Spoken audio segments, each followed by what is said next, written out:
భారతదేశంలో లక్షల కొద్దీ గ్రామాలని ఆకాశం నుంచి మ్యాప్ చేసే ఒక టెక్నాలజీని ఊహించుకోండి. ఈరోజు మనం స్వామిత్వ పథకం గురించి మాట్లాడుకోబోతున్నాం. ఇది కేవలం మ్యాపులు గీయడం గురించి మాత్రమే కాదు, ఇది గ్రామీణ భారతదేశ భవిష్యత్తునే మార్చేస్తోంది. ఒక్క విషయం ఆలోచించండి. ఒక ఇల్లు ఉంది, తరతరాలుగా అదే ఇంట్లో ఉంటున్నారు. కాని ఆ ఇల్లు తమదే అని చెప్పటానికి చేతిలో ఒక్కటంటే ఒక్క ఆధారం, ఒక్క కాగితం కూడా లేదు. ఇదే పరిస్థితి మన దేశంలో లక్షలాది మంది ఎదుర్కొంటున్నారు. స్వామిత్వ పథకం సరిగ్గా ఈ సమస్యను పరిష్కరించటానికే వచ్చింది. ఇది కేవలం ఏదో డాక్యుమెంట్ లేదనే సమస్య కాదు. దీని ప్రభావం చాలా పెద్దది. సొంత ఇంటిని చూపించి లోన్ తీసుకోడానికి వీలుండదు. ఇక ఆస్తుల గొడవలకైతే లెక్కేలేదు. కుటుంబాల్లో పక్కింటి వాళ్లతో నిరంతరం తగాదాలు. అంతేకాదు, గ్రామాల్లో అభివృద్ధి పనులు చెయ్యాలన్నా, ప్లానింగ్ వెయ్యాలన్నా సరైన లెక్కలుండవు. అంటే సింపుల్గా చెప్పాలంటే సొంత ఆస్తి మీద ఏ చట్టపరమైన భద్రత ఉండదన్నమాట. అసలీ సమస్య ఎందుకొచ్చింది? దీని మూలాలు మన చరిత్రలోనే ఉన్నాయి. చూడండి, దశాబ్దాలుగా అంటే బ్రిటిష్ వాళ్ల కాలం నుంచే కేవలం వ్యవసాయ భూములనే సర్వే చేసేవాళ్లు. కానీ గ్రామాల్లో జనాలు నివసించే ప్రాంతాలు, వాటిని ఆబాదీ ప్రాంతాలు అంటారు. వాటినెప్పుడూ అధికారికంగా కొలవలేదు, మ్యాప్ చేయలేదు. దాని ఫలితమే ఇది. తరాలు గడిచిపోయాయి, కానీ ఆస్తులకు రికార్డులు మాత్రం తయారు కాలేదు. సరే, ఇంత పెద్ద సమస్య, తరతరాలుగా ఉన్న సమస్య, దీన్ని ఎలా పరిష్కరించాలి? ఇక్కడే టెక్నాలజీ ఒక హీరోలా ఎంట్రీ ఇచ్చింది. అదే స్వామిత్వ పథకం. స్వామిత్వ, దీని పూర్తి పేరు survey of villages and mapping with improvised technology in village areas. పేరు పెద్దగా ఉన్నా దీని లక్ష్యం చాలా సింపుల్ అండ్ పవర్ఫుల్. గ్రామీణ ప్రాంతాల్లో ఆస్తులున్నవాళ్లకి ఇదిగో ఇది మీ ఆస్తి అని చెప్పే ఒక అధికారిక హక్కుపత్రం ఇవ్వడం. దాని ద్వారా వాళ్లకి ఆర్థికంగా, చట్టపరంగా ఒక భరోసా కల్పించడం. కాని అసలు ప్రశ్నేంటంటే, 6 లక్షలకు పైగా గ్రామాలని కొద్ది సంవత్సరాల్లో మ్యాప్ చేయడం ఎలా సాధ్యం? సమాధానం మనపైనే ఉంది, ఆకాశంలో.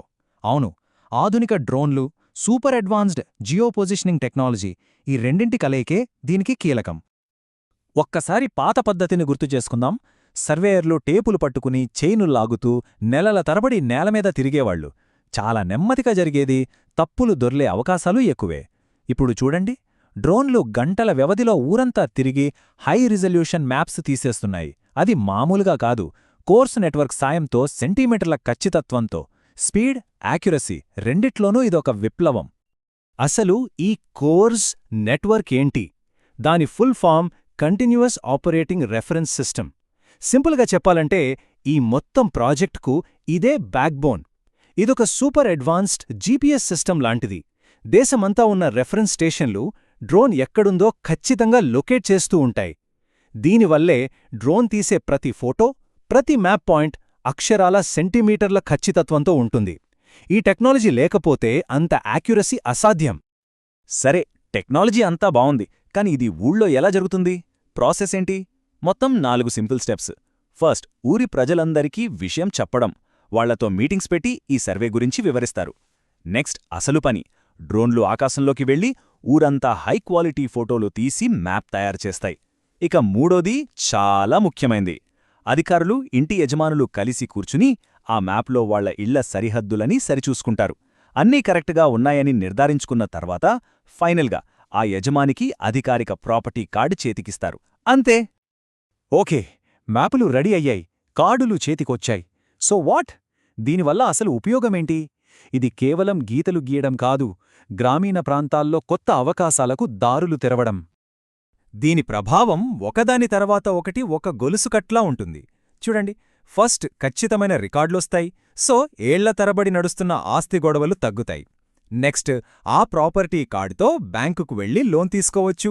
అది వ్యాపారానికైనా, పిల్లల చదువుకైనా సరే. ఇక గ్రామ పంచాయతీలకు కూడా ఆస్తి పన్ను వసూలు చేయడానికి ఒక ఆధారం దొరుకుతుంది.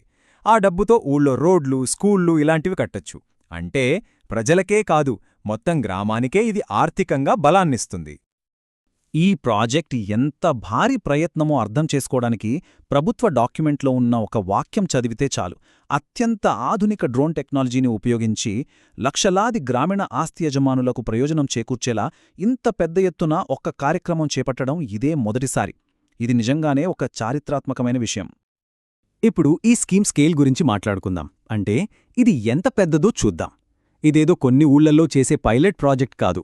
ఇది దేశవ్యాప్తంగా ఒక డిజిటల్ పునాదిని నిర్మించే మెగా ప్రాజెక్ట్.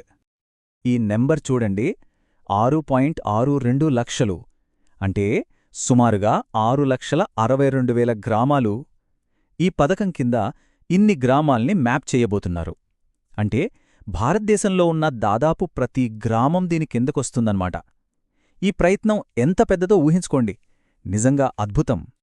సో ఫైనల్గా స్వామిత్వ పథకం అంతిమ లక్ష్యం ఒక్కటే, దేశంలో ఉన్న ప్రతి గ్రామీణ ఇంటికి ఒక డిజిటల్ ఐడెంటిటీ ఇవ్వడం, భవిష్యత్ తరాల కోసం ఒక పక్కా అయిన, ఖచ్చితమైన, ఎవరైనా ఎప్పుడైనా చూసుకోగలిగే ఒక డిజిటల్ రికార్డ్ని సృష్టించడం. సరే, ఈ విశ్లేషణను ఒక ఆసక్తికరమైన ప్రశ్నతో ముగిద్దాం.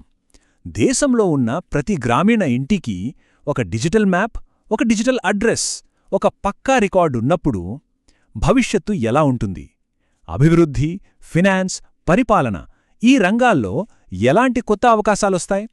బెటర్ ప్లానింగ్ దగ్గర్నుంచి కొత్త ఫైనాన్షియల్ సర్వీసుల వరకు ఈ డిజిటల్ ఫౌండేషన్ మన గ్రామీణ భారతదేశ భవిష్యత్తును ఇంకెలా మార్చబోతుందో ఆలోచించండి.